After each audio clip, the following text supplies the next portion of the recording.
Quero conversar com você agora sobre um assunto, um fato, né, que me deixou quase indignado, mas ao mesmo tempo feliz por a gente ter todos os registros feitos em prontuário. Isso nos ajuda na condução futura dos pacientes e também nos protege juridicamente. No ambulatório da universidade, onde eu atendo os alunos do internato da medicina, foi encaminhado o paciente hoje da Secretaria de Saúde Municipal. E no encaminhamento veio feito pelo médico de família que o paciente estaria deprimido em sequência à separação da companheira e que o paciente estava enfrentando problemas judiciais, não citou o que era. Conversei com algumas coisas que podia ser, ele deve ter brigado com a esposa, se Maria me bater na pele, ele está sofrendo processo, vamos ver o que é. Chamamos o paciente, entraram na dele, sentaram junto com a mãe dele. E aí ele falou que tinha ficado ruim com essa separação da esposa, perguntei o que era problema judicial. Ela falou que foi atrás da esposa, que tinha uma medida de segurança contra ele, ela ficou sabendo que ele chegou na cidade dela, ela chamou a polícia, que foi preso. A mãe dele teve que buscá-lo lá, porque insistiu que ele não estava bem da cabeça, né? E exigiu que tivesse a presença de um familiar para liberar. E assim foi feito. E aí, em seguida, eles falaram que eu já atendi no consultório e ele mostrou no celular uma foto da minha receita, feita há pouco mais de um mês atrás. E até então eles estavam falando de depressão, etc, né? E eu vi pela minha prescrição que era um estilo medicamentoso que eu uso para desintoxicação do uso de substâncias, para colocar o paciente em abstinência quando ele usa alcoólicos ou drogas psicoativas, né? As drogas ilícitas. E aí eu perguntei para ele, tá, vocês estavam falando de depressão, mas se você foi lá, eu te dei essa receita, é porque a história que chegou até mim quando você foi lá era de uso de drogas ou álcool. O que que você estava usando? Ele falou que estava usando drogas, perguntei qual, ele falou maconha. Eu não estava de posse do meu prontuário na hora, né? Mas já peguei a cópia do nome dele, a cópia do prontuário, para verificar aqui no prontuário. E em seguida que eles falaram isso, eles passaram a dizer que ele tinha ficado bem até consultar com a gente, que quando entrou com aquela medicação que eu passei aí, que ele ficou ruim da cabeça, ele acabou indo lá para o estado do Pará procurar a ex-esposa, mas ele falou que quando teve para consulta ainda estava com a esposa. Ela que o levou lá, ele pediu para se tratar, que ele queria ficar abstinente. Não me contaram maiores detalhes. E a mãe dele falou que ele estava desorientado, que ele estava com problema, tendo delírios de perseguição e alucinações, que ele foi para lá. Tanto que o juiz percebeu que ele não estava bem e exigiu a presença de um familiar para liberá-lo. E eu os atendi, aí ele falou que ia precisar de atestado, que ele foi dispensado do trabalho, que não estava conseguindo trabalhar, não estava produtivo. Aí eu expliquei para eles e para o aluno que o encaminhamento do médico da família não foi exatamente adequado. Como ele é um paciente que está disfuncional, não está produtivo, ele deveria ser encaminhado para a psiquiatria barra CAPS, que é um serviço de atenção mais intensiva, que a equipe pode acolhê-lo, e ele tem, além do médico, outras terapias lá, como psicoterapia, terapia ocupacional, no sentido de assistir ele mais de perto e poder reabilitá-lo. E no ambulatório a gente vê o paciente, na melhor das hipóteses, uma vez a cada mês. Então, um paciente que está mais grave, instável, que está a ponto de se tornar incapaz para o seu trabalho, para suas atividades habituais, ele deve ser assistido no CAPS, que é mais intensivo. Mas aí eles verbalizaram, mas nós estamos acompanhando no CAPS também. Aí eu orientei que não cabia usar os dois serviços, até os três, médico da família, o CAPS e o ambulatório de psiquiatria.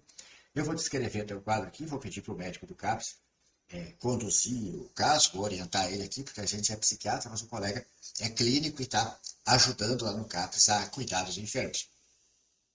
E me contou que já tinha usado medicação injetável, antipsicótica, que fez distonia, um quadro de contratura muscular anormal em decorrência do remédio, e já me mostrou que ele tinha uma receita de um antipsicótico mais novo, do alto custo. Ele falou que tinha que comprar, perguntei se tinha feito os papéis para o alto custo do Estado, não. Daí eu fiz esses papéis, orientei que ele podia pegar do Estado essa medicação e que estava certo. Se ele fez distonia com a medicação anterior, a opção é tentar mudar para essa outra medicação. E os dispensei com tudo por escrito para continuar no CAPS, para obter a medicação de alto custo do SUS via Estado.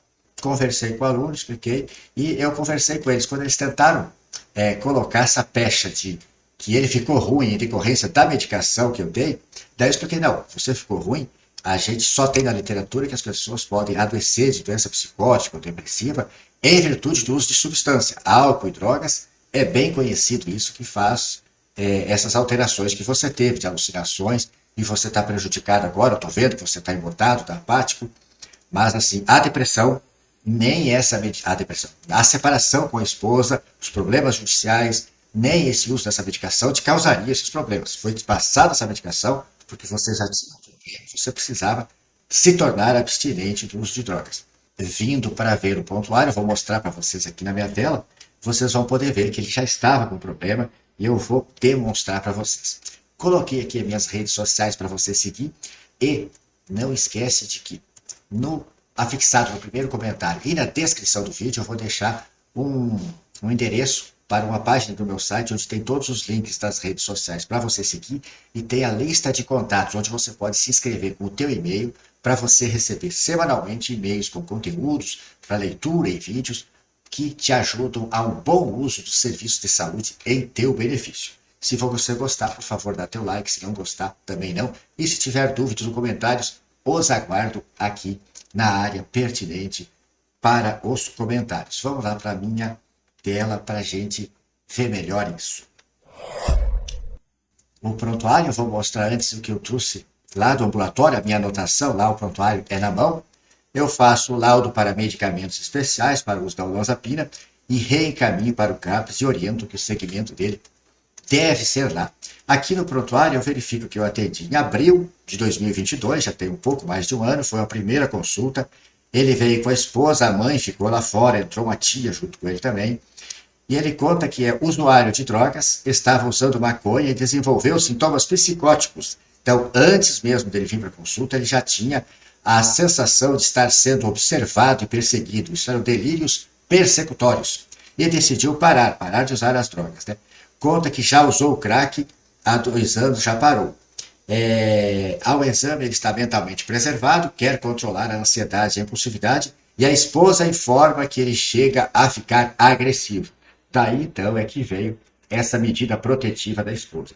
Então, como usava crack, usava maconha, usava mais de uma droga, a gente fala F19, não aponta a droga específica F19,5, é transtorno psicótico secundário ao uso de drogas, né?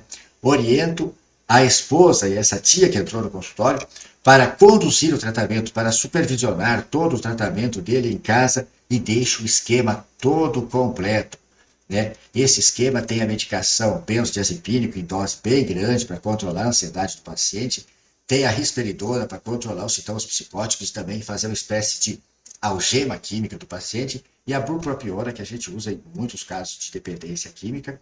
É uma primeira semana com medicação bem pesada aqui.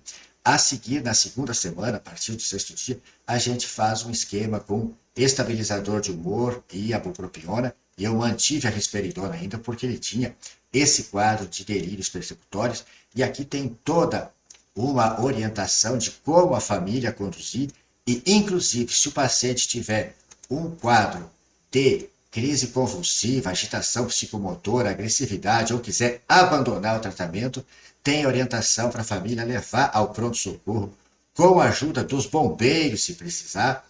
E aqui eu deixo uma espécie de uma carta ao colega plantonista de que drogas fazer e como controlar a agitação psicomotora e a possível agressividade que esse paciente tem. Aqui a mesma receita, no modelo maior para o paciente levar, fiz atestado. E isso ele consultou, foi no dia 12 de abril. Quando foi no dia 19 de abril, a família fez contato, tentando pedir que eu fizesse um exame de imagem cerebral, uma ressonância magnética. Eu respondi para eles que eu não faria isso, porque não via necessidade, mas que se eles achassem que tinha alguma coisa, então eu consultasse com um neurologista, que é o médico que tem a expertise para avaliar os exames de imagem cerebral, mas eu não via necessidade e estava o aguardando para reavaliar. E ele não veio no retorno, apesar dos contatos com a secretária, e aí aconteceu isso dele ir para o estado do Pará, atrás da ex-esposa, e acabou preso lá. E desde então ele está no sistema de saúde, no CAPS, no posto, e não está bem. Ele seguramente tem um estado agora que a gente chama de secundário ao uso quadro psicótico, né? De residual ainda ao uso de substâncias, parece que não usa mais, mas ele está realmente mais deteriorado, está apático, está confuso. ele está residual, com sintomas negativos, embotado, sem vontade, sem pragmatismo para realizar as coisas, e a mãe dele tendo de tomar conta dele. Então, esse é um quadro muito característico que a gente sempre vivencia. Tem outros vídeos meus colocados aqui no canal falando sobre os transtornos psicóticos secundários ao uso de drogas, dentre elas, principalmente a maconha, chega a aumentar cerca de 5 até 10 vezes a chance, o risco que a gente tem para fazer psicose. A esquizofrenia está presente na comunidade em cerca de 1% da população. E entre usuários de maconha, isso salta para 5% dessa população. É um aumento de 5 vezes, é bem expressivo. E muitas pessoas pensam que a cannabis seja a droga mais inocente, por causa do componente do THC, que é capaz de desencadear esses sintomas psicóticos em uma pessoa que às vezes nunca iria fazer a esquizofrenia. 1% é uma pessoa em cada 100. Tem bastante pessoas com doença psicótica. Não parece para a gente, principalmente enquanto leigo, que tem tanta esquizofrenia, porque a esquizofrenia é uma doença tão ruim para o ser humano, da psiquiatria, vamos dizer, a doença de pior prognóstico, e ela é tão ruim que parece sim como um câncer lá para a clínica médica ou para a cirurgia, que as pessoas não verbalizam o nome dela. Eu nunca encontrei um paciente crônico, já inválido, aposentado por invalidez, de esquizofrenia, que verbalizasse assim: eu tenho esquizofrenia. Todos eles falam que eu tenho uma depressão profunda. Você pergunta para os familiares de qual é a doença dele, os familiares falam: uma depressão profunda. E essa classificação em depressão profunda nem existe na classificação estatística da psiquiatria. Existe depressão leve, moderada e grave, e é sempre recorrente. Em regra, não é um quadro contínuo, mas até que existe a depressão persistente crônica, que é uma depressão mais leve e contínua. Mas a esquizofrenia é uma doença muito aterrorizante. Parece que esse rapaz. E aí, uma alegação da mãe dele foi que não, ele já usava drogas assim há 10 anos e nunca tinha ficado assim. Eu digo, às vezes tem uns que têm a felicidade de usar bastante drogas só para daí fazer felicidade, infelicidade, né? Aí daí fazer doença, fazer depressão, fazer sintomas psicóticos. Outros têm o azar de usar apenas uma vez e já fazer o quadro psicótico. Então, era isso daí, a importância da gente registrar e se resguardar para saber a história dos pacientes, porque conforme são as circunstâncias, o paciente pode ir mudando a história dele, porque ele tem vergonha, ele sabe que isso é uma coisa que tem um estigma ruim, o uso de drogas, e ele acreditava hoje, eu acredito, que ele poderia esconder de mim esse passado com o uso de drogas. Porém, por causa da conduta medicamentosa, aquele esquema terapêutico, eu sei que eu faço para esses quadros, adaptando para cada paciente a droga ou a dose, mas eu sei que aquele esquema com aquelas orientações é para o uso de substâncias, e eles estavam tentando fazer parecer que as drogas não tinham esse comprometimento, que tudo seria culpa da esposa malvada que separou dele e colocou um processo judicial contra ele, e também do médico que receitou as drogas. Ele estava tão bom e o médico encheu ele de remédio.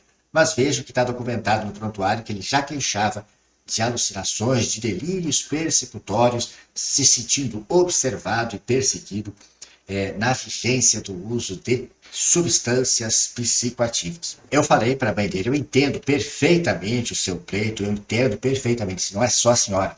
Foram já centenas de mães com seu filho doente que eu atendo e estão largados da esposa. São centenas de mães que estão com sua filha, estão largadas do marido e estão gravemente doentes, e que a gente enxerga que, infelizmente, quando o ser humano fica muito doente, geralmente quem vai cuidar da gente é mamãe e papai. Cônjuge, muitas vezes, larga, muitas vezes se separa. Há exceções, há cônjuges que ficam firmes, companheiros, lado a lado. Recentemente eu atendi um caso que ele faz 12 anos que está com o esposo, os 12 anos ela está doente, e ele está cuidando dela ferrenhamente. Mas esses casos são, infelizmente, o menor número.